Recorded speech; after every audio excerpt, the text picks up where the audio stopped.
my Z followers, and welcome back to The Question, where you have the questions and I have the answers. And honestly, today I don't know what we're going to be talking about because I have like 50 billion ideas running through my head right now, and none of y'all actually ask questions, so shame on you. And I don't know what to talk about. Part of me is just like, hey, we should talk about like what traditions I follow. Because the question I get asked a lot is, if you're Jewish, do you celebrate Christmas? How is it like to celebrate Hanukkah and all the kind of stuff? So I guess I should probably start there because that is something not just me, but a lot of Jews would want to have cleared up, because I know it's a very annoying question, especially the oh my god, you get like presents every like each of the 8 days. No, we don't. That's not an actual tradition.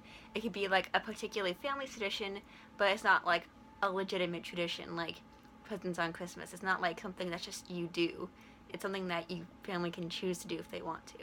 Like usually when the kids are like really really little, they do presents each 8 of the 8 days because then they don't get left out at Christmas. But once you're like in middle school and older, they stop doing it because you're old enough to know what's what. So,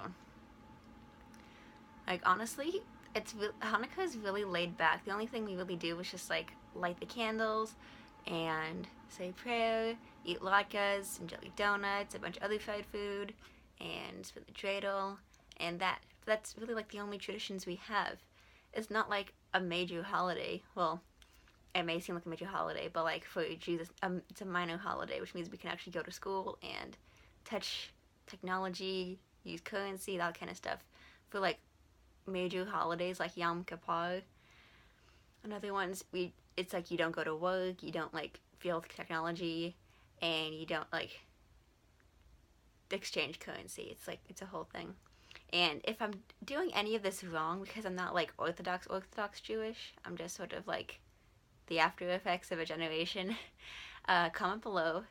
And if you want to know more about this, comment below. But yes, I do celebrate Christmas too, because my mom is not Jewish, so we sort of like grew up celebrating like Hanukkah and Christmas. We call it Hanukkah because even though they don't like take place at the same exact time, they take place at similar times. So yes, at my dad's house I'll celebrate Hanukkah, light candles, all that kind of stuff I said before. And at my mom's house and my dad's house, because we just got used to doing it, I'll celebrate Christmas, Christmas tree and presents. But then I go to my mom's house and family comes over and all that kind of stuff. So that's one thing I wanted to get out of the way today. What was the other thing? Oh my god, so it's another Hamilton thing. So if you don't like Hamilton, then this is not the video for you. And neither is this channel, because I love it, because I love history and I love music, especially soulful and meaningful music that you can relate to despite the content, like Femi C's like Homestuck stuff. I keep saying like. You need to keep a counter. Seriously, I'll mention you in a video if you keep a count of how many times I say like in any of my videos. I feel like I say it too much, and I probably do, because my whole generation does, but... So anyway, Hamilton. One of my actual favorite song from Hamilton is The Room Where It Happens. Not because of the political implication, but just because I relate to it on a personal level. And the reason I'm talking about it now is because, as you know, with the holiday came the partial government shutdown because Trump and the Oval Office could not agree on whether to fund his wall or not. What do you do? Anyway, so as we know, the government shuts down when there's like a really big disagreement in the Oval Office, and the room where it happens is actually a really important moment in history, one of the most important compromises ever made in history. It's called the Compromise of 1790. And what's so important about this is because Jefferson and Hamilton's infighting in the Oval Office, also with the disagreement of the financial system and where to put the capital, caused for the first congressional shutdown. I don't know if it's actually a full-on government shutdown, because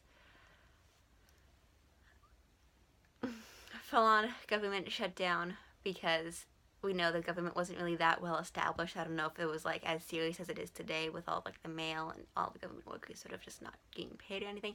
I don't know about that. I'm not even going to pretend I know about that, but I know it was a congressional shutdown. And that meeting they had, that mysterious meeting, which they called the Compromise of 1790, was the resolution to that. And that is, if you look at one of the most important compromises, second behind the Missouri Compromise. And I just think that's super amazing. I don't know, is my camera blurry? I feel like it is. My camera's just been off lately. So if this is blurry for you or like weirdly tinted, I apologize. I'm not trying to. And but yeah, I didn't know that it was such an important place. I thought it was like a catchy song to symbolize sort of like Bo's frustration and move from a sort of holistic deal to the sort of like Hamilton sort of like, I can't think of the word, demeanor. I don't know if that's the right word, but I'm sticking to it. So yeah, just that's like a fun fact that it was the first government shutdown. It was the resolution of a first government shutdown. And the reason why it's called Compromise of 1790 is that it is the first time Hamilton and Jefferson ever agreed on anything, and that never happened again. And they have no idea what happened in that room, which is why Manuel Miranda could like sing it so artistically and sort of like portray it the way it did, because they really have no idea what happened in that room. The only testimony they have about it is from James Madison, and even then, no one knows what happened. And yeah, so I don't know. I guess that's what I wanted to talk about today. I don't really have anything to talk about. Someone talked about like resolutions and everything, I guess, because one of the friends my mom had over, Chris was like, hey, do you have any like resolutions? And honestly, just mine's the same thing I have every year, trying to be a better me, trying to be nicer to people, try to help people out more. And everybody who knows would be like, oh, you're a really nice person. And I'm just like, well, to me, I know I've made a lot of mistakes this year, and I don't know if I can fix them per se, but I want to try and at least leave that behind me so I can go and make better, not as drastic mistakes this year. Yeah, because I know I'm going to make mistakes, but hopefully they're not as deep, personal mistakes. Also try and like help people more with their mental health, physical health. Same thing with me and my mental health and physical health. I just want to like make sure everybody's healthy in all aspects of the word health. So comment down below your resolution, and I hope you have a really happy new year. I really don't have anything to say, so this is kind of just me shit posting. And I guess I just have happy holidays for you who celebrate Kwanzaa. Happy Kwanzaa and Happy New Year. Happy late Christmas and happy really late Hanukkah.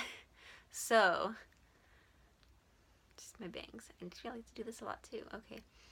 I'm not saying just me shit posting today. So I love you guys so much. Have happy holidays, a Merry New Year, and so long, thanks for all the fish.